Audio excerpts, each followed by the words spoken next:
Welcome back to the Deep Dive. You ready to jump into some more Second Chronicles? Always. Where are we headed today? Well, today we're diving into the final chapters, the reigns of some kings who, well, really tested the limits of God's patience, let's just say. Oh, yeah. We're talking about some serious leadership challenges. And failures. Lots of failures. Definitely some pretty epic fails. But that's what makes it so fascinating, right? I mean, these are stories that still resonate today. Absolutely. Yeah. Because even though we're dealing with ancient kings, they face some of the same struggles we do today. Exactly. Pressures, temptations, tough choices. And those lessons they learned about humility, repentance, and second chances, those are timeless, They still apply no matter what kind of throne you're sitting on in your own life. So are we ready to meet our first royal subject? Let's do it. First up, King Manasseh. Manasseh. He's a complex character, to say the least. He takes the throne at just 12 years old. 12? Can you imagine? Talk about pressure. Makes those teenage years seem a little less dramatic, huh? Yeah, no kidding. But Manasseh's story, it's not exactly a feel-good coming-of-age tale. He goes down a pretty dark path. Yeah, we're not talking about typical teenage rebellion here. No, he actively revives pagan worship sites. The ones that his father, the righteous King Hezekiah, had worked so hard to dismantle. It's like he's going out of his way to undo all the good his father had done. And it gets worse. Oh, yeah. He even sacrifices his own children to these false gods. It's a chilling example of how power without a moral compass can lead to horrific acts. And it makes you wonder what happens when the values we inherit or the ones we claim to hold get tested under pressure. Where do we draw the line? What won't we compromise, even when it seems like everyone else is doing it? Tough questions. And Manasseh's story forces us to confront them. Because he reigns for over 5 decades with this brutal system. 5 decades? But then everything changes. The Babylonians invade. Oh, yeah. This is where things get really interesting. Suddenly, this all-powerful king finds himself captured, chained, dragged off to Babylon. Talk about a reality check. Right, like he's stripped of everything. His power, his wealth, his false sense of security. It's almost as if, after decades of ignoring the consequences of his actions, he's finally forced to face them. And what does he do? Well, in that moment of utter despair, he turns back to the God he'd rejected. He repents. Genuinely and deeply. He acknowledges the horror of what he's done. And here's the amazing part. God hears him. He sees the change in Manasseh's heart. And, incredibly, he restores him to his throne in Jerusalem. It's a testament to the idea that it's never too late to turn things around. That no matter how far we've strayed, second chances are possible. But it also raises questions about what true repentance looks like. Right. Is it just about saying, I'm sorry? Or is it about actively trying to undo the damage we've caused? Because when Manasseh returns to Jerusalem, he doesn't just pick up where he left off. No. He immediately starts dismantling the infrastructure of idolatry he'd built. He tries to repair the damage. It's almost like he's trying to rewrite his own story, Trying to make things right. And that's a powerful image, isn't it? Of taking responsibility for our actions, of seeking to make amends. It's a reminder that second chances are a gift. But they often require more than just words. They demand action. A willingness to confront our past. And to actively build a different future. Exactly. So we've got Manasseh the king, who messed up spectacularly, but ultimately got a second chance.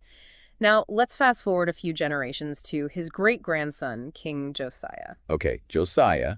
He also comes to the throne at a young age. 8 years old this time. Wow, even younger than Manasseh. But Josiah's reign takes a drastically different turn. He's a fascinating figure. Josiah seems to have this deeply ingrained sense of right and wrong. Like a passion for justice? Absolutely. He's determined to restore the purity of worship that had been so distorted in the generations before him. And he wastes no time. No, he launches into this massive religious reform. Tearing down pagan shrines and idols. Restoring the temple in Jerusalem. Which had fallen into disrepair. Yeah, he's like the ultimate cleanup crew for his family's legacy. But it's not just about outward appearances for Josiah, right? Exactly. During these temple renovations, something incredible happens. Okay, I'm intrigued. What happens? They discover a scroll. A scroll? What kind of scroll? Likely an early version of the Book of the Law. Wow. Talk about a historical find. You can almost picture the scene, right? Dust flying, workmen scrambling, and then amidst the rubble, this ancient scroll emerges. It's like a time capsule from the past. Filled with words that had been forgotten or ignored for generations. And how does Josiah react to this discovery? His reaction is remarkable. He doesn't celebrate. He's devastated. Devastated. Why? Because when the words of the law are read aloud, he realizes how far the people, including himself, have strayed from God's commands. It's like a mirror is held up to him. Reflecting not just his own shortcomings, but the accumulated failures of his predecessors. And instead of making excuses, he tears his clothes in genuine grief and repentance. It's a powerful moment. It speaks volumes about his character. He's not afraid to confront uncomfortable truths. Even when they implicate him personally. It's a level of humility and self-awareness that's rare. Especially for someone in a position of power. And it's a challenge to us, too, isn't it? Absolutely. To be willing to examine our own beliefs and actions. To hold ourselves accountable to a higher standard. Even if it means admitting we've been wrong. So we've got Manasseh, the king who gets a second chance, and Josiah, the king who seems determined to learn from the mistakes of the past. But as we'll see in the next part of our deep dive, even the most sincere efforts to course correct can't always erase the consequences of history. Ooh, that sounds ominous. What happens next? Well, you'll have to stay tuned to find out. We'll be back with part 2 of our deep dive into 2 Chronicles, exploring what happens when Josiah's reforms face the ultimate test. The looming threat of the Babylonian Empire. And the heartbreaking exile that follows.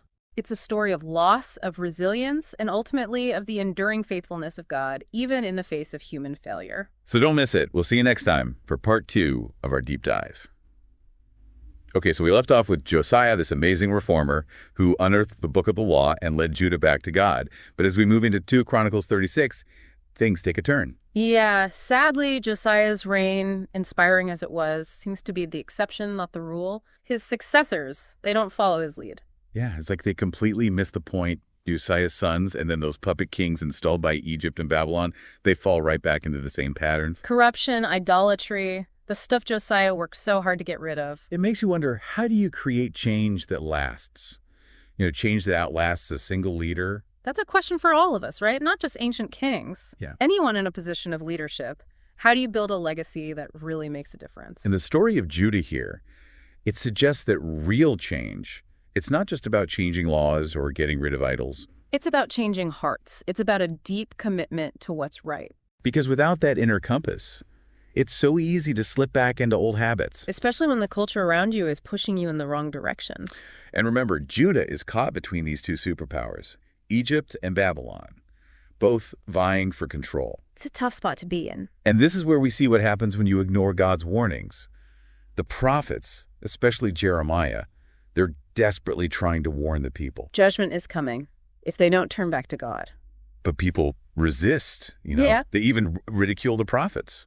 It's understandable, in a way. If you've built your whole life on these alliances, on wealth, on traditions. It's hard to let go of all that. It's like those warning. They threaten everything they thought they knew. Their security, their identity. And so they cling even tighter to what they think will save them. Even as everything is falling apart. And the prophets, they're proven right.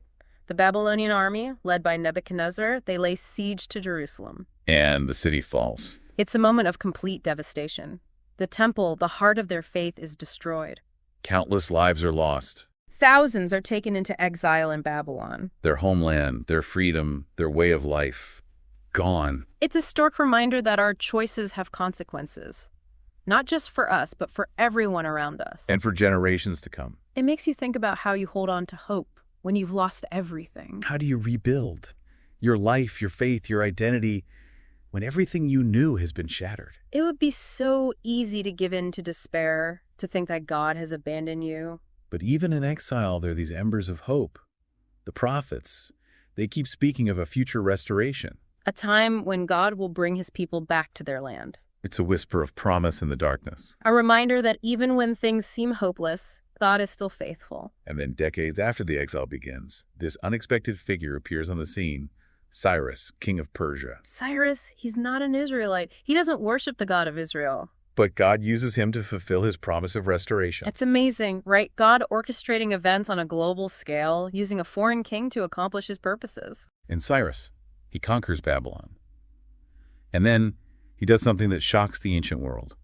He issues a decree. Allowing the Israelites to return to Jerusalem. To rebuild their temple. This decree, it's a turning point. It's a sign that God is faithful to his promises. A beacon of hope after years of exile. And what's even more remarkable, It fulfills a prophecy from Jeremiah. Jeremiah predicted the exile would last 70 years. And here it is, happening right before their eyes. After decades of feeling forgotten, the Israelites see this prophecy come true. It's a powerful affirmation that God hasn't abandoned them. That he still has a plan for them. So we've gone from the highs of Josiah's reforms to the devastating lows of the Babylonian exile. And now, with Cyrus's decree, we see a glimmer of hope. A hope for restoration. It's a roller coaster of emotions. A testament to the faithfulness of God, even in the face of human failure. But what does this mean for us? How can these ancient stories speak to our own experiences of loss, of brokenness, of searching for hope in a world that often feels chaotic and unpredictable? That's what we'll unpack in the final part of our deep dive. Welcome back to the deep dive. We've seen spiritual highs, crushing lows, and now this glimmer of hope with the Israelites heading back to Jerusalem. Yeah, Cyrus's decree. It's a huge turning point. But it also makes you wonder, what does return really mean? Is it just about going back to a place? Or is it something deeper, something more internal, maybe? That's a question for us too, right? What about the exiles we experience in our own lives? Times when we feel displaced, lost. Like when you lose a job or a relationship ends, even just feeling uncertain about your direction in life, it can feel like wandering in a wilderness. Exactly. And in those moments, it's easy to get stuck in the past, to dwell on what you've lost. To get consumed by grief or bitterness. But the Israelites return. It shows us that true restoration. It's not about going back to how things were before. Because even though they were allowed to rebuild Jerusalem, things were never going to be the same. Right. They were going back to a land ravaged by war, a city in ruins. It's like they were being called to create something new, a future that honored the past. But also acknowledged that things had changed. And that's a challenge, isn't it? Letting go of what was and stepping into the unknown. It can be scary. But think about it. The Israelites could have just stayed in Babylon. They'd built new lives there. Maybe even found some stability. But they chose to return, to face the challenges of rebuilding. That says a lot about their faith, their resilience. They refused to let the past define their future. It's a reminder that even after loss, there's always the possibility of new beginnings. And it's not just about individual restoration. It's about community, too. Rebuilding those connections. It's like they're saying, we may have been scattered, we may have lost so much, but we're still a people. Bound together by our history, our faith, our hope for the future. Then that's a powerful message for us today, right? In a world that feels so divided. It's a reminder that we can come together to rebuild what's broken. To create something new and beautiful from the ashes. So as we wrap up our deep dive into 2 Chronicles, Yeah. What are the big takeaways you hope our listeners will remember? Well, these stories, from Manasseh's repentance to Josiah's reforms to this unexpected hope in exile, they remind us that no matter how far we've strayed, there's always a way back. A path to healing, to restoration, to new beginnings. It's a message of hope, of resilience, of God's faithfulness, even when we mess up. It's a message we all need to hear, no matter what exiles we're facing. Because these stories, they're not just ancient history. They're about the human experience, the capacity for both darkness and light. The power of choice, the possibility of redemption, the hope that something new can always emerge. Even in the midst of ruins. Well said. Thanks for joining us on this journey through 2 Chronicles. It's been a pleasure. We hope you found some insights, maybe even some inspiration for your own journey. Until next time, keep diving deep.